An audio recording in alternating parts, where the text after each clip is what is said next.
Hello YouTube and welcome to a new short Techsloth video. It's time for a comparison between the Samsung flagships and the HTC flagship. We got the HTC 10 and we got both Samsung devices, the S7 and the S7 Edge. I just grabbed both Samsung devices at the same time because the differences are not that big. Of course, we got the screen size difference, the battery capacity difference. We got the Edge display, so it's Edge on both sides in comparison to the S7, and of course we got the price differences, but overall it's the same device, so we can compare them at the same time with the HTC 10. So let me get the devices in order of screen size, because we got 5.1 inch, 5.2 inch and 5.5 inches here. And just for your guidance, I tested the devices a long time ago, but I used them over weeks, over months, in the last couple of months, and this is just a comparison on how they do in daily life. And now I go through the different points, the devices from the outside, build quality, screen, speakers, camera, performance, price, battery life and all the stuff, and I just pick my winner in each category.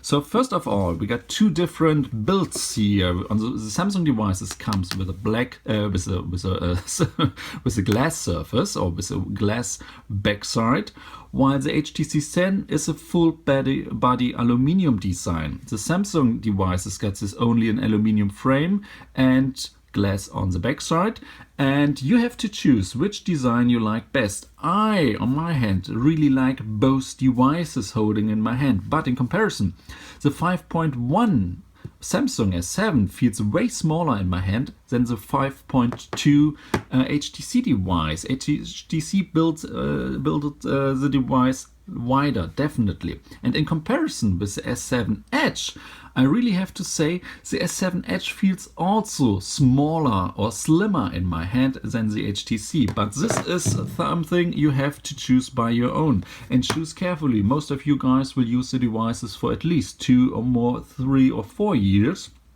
before they switch to another device.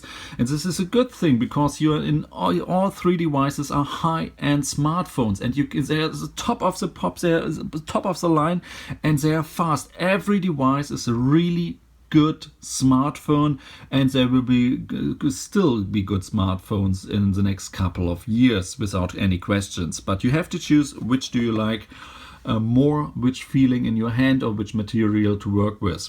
So in comparison of durability, do I get any scratches here? No scratches in the glass front, in the glass back cover, and no scratches in the aluminium. And of course the camera stands out, but on the HTC, because of the curved background, it does not matter, and with the Samsung device it does not matter as well, because no one types actually on the devices, just with the device or flat on the table. So this is the outside. Next category, but I have to say it's definitely a tie. Build quality, durability, feeling in the hands, definitely a tie. But we got one difference, because HTC got the headphone jack on top and Samsung puts the headphone jacks on both devices on the bottom, and Samsung still uses micro USB, while HTC uses already USB Type-C. Both devices, or all three devices, come with quick charge. Next category is the display. As you can see, you've already noticed this. The Samsung devices come with AMOLED or OLED screen technology, while the HTC comes with an IPS LCD screen. All screens are great. If I only use the HTC screen, the colors are bright. For an IPS display, the colors are really vivid. The contrast, the viewing angle, everything is fine. Even the brightness level is okay for going outside. But in terms of display quality, I really have to say the Samsung devices win this round. The colors are way brighter. Yes, in comparison they may seem too bright, but the brightness level going outside is definitely better on the Samsung devices, and I just like the displays more. I really have to say this display point goes without any question to the Samsung devices, while the HTC got also great screen, but the Samsung screen is a little bit better and brighter, and at the same time, because of the OLED technology, it does not consume that much battery life. Next step, from the viewing we go to hearing.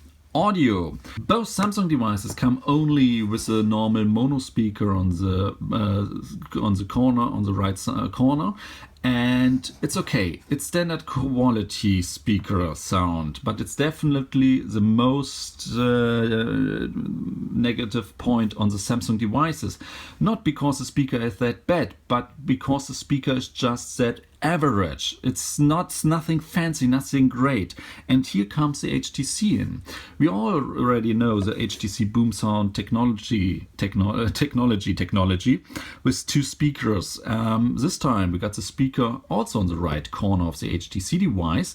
But this speaker works together with a normal phone speaker to get you stereo sound and to get you better sound quality.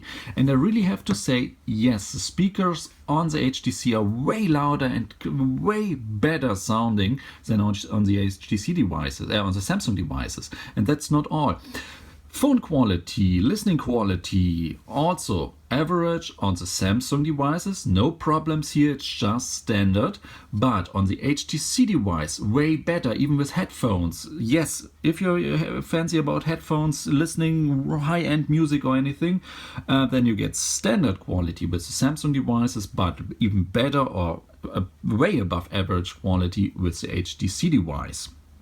Now let's talk about cameras, and this is really nice because all three devices got a 12 megapixel backside camera, and this time HTC has managed to make a good point and shoot camera. You don't get any more unsharp, or yes, you still get unsharp images with the HTC, but it's way less than on the M8 or M9 devices. Finally, we got a normal point and shoot device here.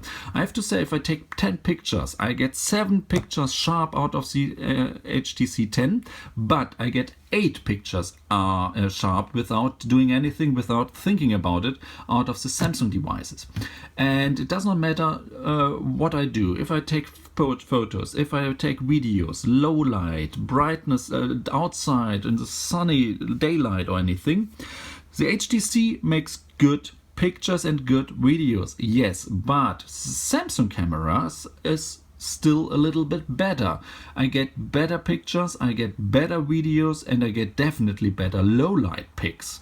And speaking of pics or selfies, with the front facing camera, here we got also 5 megapixels on every device, and here again good pictures, even better pictures. Yes, we got an IOS, an optical image stabilization on the front camera of the HTC, this is something Samsung does not provide. But do you recognize, do you notice it while filming a video with a front-facing camera? No. The software stabilization in the Samsung devices is just as good as the optical image stabilization on the HTC device. This is something that a little bit disappoints me. So this round goes definitely, the camera round goes definitely just to the Samsung devices. So now we got build quality, it's a tie. Camera and display quality is 2 points for Samsung, and we got audio quality is 1 point for HTC. Now it comes to performance, and we got here in Europe, in the US, you normally get the HTC, you only get the HTC with a Snapdragon 820, and both Samsung devices also with an 820 Snapdragon. Here in Europe, we got a little bit different because, of course, Snapdragon 820 for the HTC device, but we got Samsung's own Exynos 8890 for the Samsung devices. This is as good as the Snapdragon. Hardware performance, doing gaming, using big apps, switching between everything, the power of the devices is top of the line. All three devices are really fast and really capable of doing everything you can imagine. You get so much power, you get enough power for everything. And I'm really glad I got the Exynos version, because the Exynos ZOC version is a little more power saving than the Snapdragon 820. But this is a category for another time. In the next couple of minutes, we go to battery consumption. What I really have to say is software UI and performance, because Samsung still puts their own TouchWiz UI over the Android 6.0 Marshmallow. All three devices come with Marshmallow, and yes, all three devices get the Android 7.0 Nougat update soon, I hope. But we got Samsung's TouchWiz UI here, which is not as smooth as vanilla Android. And we got HTC Sense UI, which is as smooth as vanilla Android. So if you use the devices stock out of the box, the HTC will definitely be smoother than the Samsung devices. If you put on all three devices, for example, the Google launcher, for example, or if you put on all devices the Nova launcher, for example, then they are really equal in performance, in the smooth performance. But even then, this HTC device is a tiny little bit smoother, maybe 1 frame or a half frame smoother than the Samsung devices. But overall, if you use them, they are all fast, but the HTC device is still a little bit smoother. So a slightly point for this HTC device.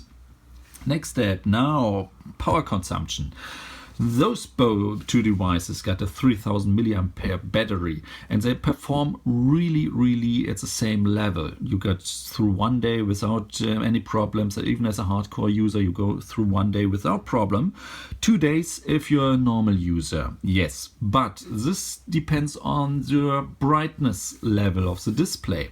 If it's a sunny day and you use the device outside a lot, and the brightness level has to be at 90, at 100%, then all the way the Samsung wins the battery category because of the OLED technology and the Exynos SoC. In combination, it's definitely the display, or this display technology alone is enough to make the Samsung S7 a winner over the HTC 10 in normal power consumption because of the power consumption of the display. OLED just trumps IPS displays without any questions, but under normal circumstances they perform nearly at the same level. But I would say the S7 wins the battery category. What about the S7 Edge? It's bigger, and it got not a 3000 milliampere battery but a 3600 milliampere battery, and it's definitely another league. It performs that much better. Yes, the screen is bigger and needs more power, but the 600 milliamperes more is way more than the screen consumes more. So it's like on the Apple side with the iPhone and the iPhone Plus. This is the Plus, and it does so much better in battery terms. So it's out of the league. It's not even comparable with both devices in terms of battery life. When those are dead, this device got still at least 20 to 30% left, and with this 20 to 30%, it does way more than these devices do, maybe with 40 or 50%. So what's the next level? Oh, extra stuff. Oh no, let's talk quick about the finger scanner. All three devices got the fingerprint scanner integrated in the home button. On the Samsung devices, I still got something to push, which I really like. And on the HTC device, I can't push it. But yes, the fingerprint scanner also works as a home button. All three got the capacitive screens next to the home button, which is nice. And I really like all three fingerprint scanners. They do well. But I have to say the fingerprint scanner on the HTC does a little bit better with muddy or with sweaty hands. It's a little bit better. It's maybe even a little bit faster, but I have to say all three fingerprint scanners are doing extremely well, with the HTC doing a little bit better. So what about the extra stuff? I talked about quick charge. Yes, I talked about the USB ports here. Yes, it comes with a USB Type-C port, the HTC 10. But all three devices got quick charge. And the Samsung devices got one advantage. With the glass backside, they come with wireless charging. And I'm a huge fan of wireless charging. And Samsung supports both the two top standards, Qi charging and the power mat standard, so you can't and you can charge them wirelessly. This is just so nice. And another advantage is both devices are waterproof, water and dust resistant, so you can drop them in a bucket of water, in a swimming pool or whatever, and the devices will still work. The HTC is not water resistant, so this is definitely another point for the Samsung devices. In terms of other extra features, like all the Samsung features like smart view and all the things, you look at the screen, you're playing a video, you're not looking at the screen and the video stops. Yes, there are so many things you can play around with, which are maybe fun, but you won't use them. Maybe in the first couple of weeks you will use them, and after that you won't use them anymore. The same thing is about playing two apps at the same time. This was over the last couple of years a Samsung only feature. It was a nice feature and we really liked it, having one app open, maybe watching a video and having a conversation on WhatsApp or anything. This is really nice. But with Android 7.0 Nougat, every smartphone with this Android version will get this feature. So the HTC 10 will get this feature as well with the next Android update. But until then, Samsung gets definitely nice more features to play around with. Let's come to the last category. Let's talk about price. Oh, or maybe some people of you are asking about how warm the devices get. Yes, the Samsung devices can get really warm, especially for oil filming in 4K. But the aluminium of the HTC device gets even a little bit warmer here. But all three devices are totally fine. Yes, they get warm if you play around 1 hour, 2 hours with them on a hardcore level, yes, but still it's okay. So last category, let's talk about price, and there's a problem because the Samsung device prices have already dropped, the HTC devices only a little bit. So now we got prices here in Europe for the S7 of around 500 to 550 euros. Then we got for the S7 Edge 100 euros more. So we are here around 600 to 650 euros. And this is the same price range as the HTC 10. And now there's my problem. The HTC 10 is also around 630 euros. And I think in terms of performance, of screen size and all the things, you can compare the HTC 10 better with the normal Samsung S7. But on the price level, it's definitely at the same level as the Samsung S7 Edge. And that means the S7 is too expensive for what you get. In my opinion, the S7 has to be on the same price level as the Samsung S7, or if you add up all the points the device has made, then we got the clear winner are the S7s here. And to beat that, the HTC should be a little bit, at most, at the same price level as the Samsung device, and in my opinion it should even cost less than the S7 to have a chance to be bought. Just my 2 cents here. So I have to say all three devices are great phones. I would use every single one of them as my daily driver without any questions. If I would be a fan of the Edge device, I don't like Edge devices here, but still, if I would have to use them, the S7 Edge would be a fantastic device. And all three devices are good.